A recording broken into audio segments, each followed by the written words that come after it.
I'm Kevin Jost with Automotive Engineering here at the SAE 2012 World Congress, talking to Ken Stewart, VP of Business Development with Protean Electric, about their new concept car that's here on display at the show. Ken, I wanted to know if you could tell me a little bit about the vehicle, the background of the technology, and maybe what makes it unique. Sure. This is a one-of-a-kind vehicle. There really isn't any other vehicle like it. It was a Brabus project. Brabus is a very high-end luxury automaker, and they start with a Mercedes vehicle, and then they add horsepower and luxury and then sell them as very unique Brabus cars. Many of their vehicles run for over $1 million, and so they wanted to set into a new realm where they were looking at more green, more advanced technology powertrains. So they reached out to us, and we are a in-wheel motor company. That's all that we do, is we make a specific technology that fits in the wheel that can help power an automobile. And so this Brabus car behind us is actually a hybrid. It's an E-Class Mercedes with a 2.2-liter diesel engine in the front that powers the rear wheels just like any conventional vehicle would.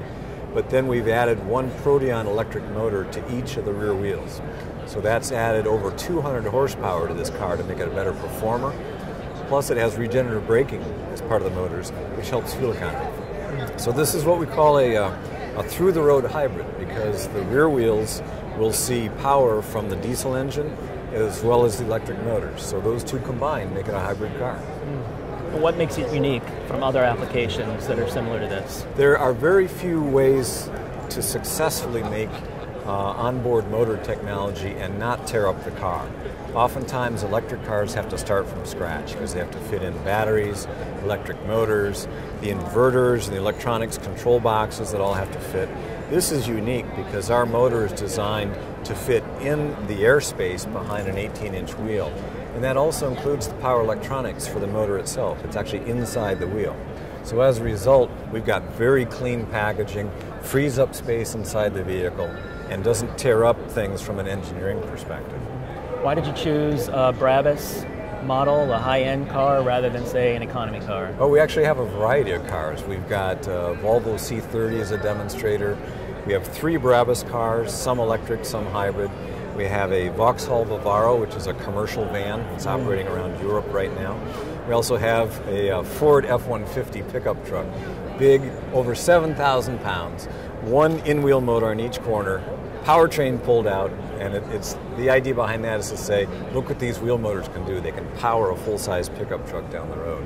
So it'll work in a variety of applications, from a B-size car like say a Volkswagen Golf-size car, all the way up to a full-size pickup truck.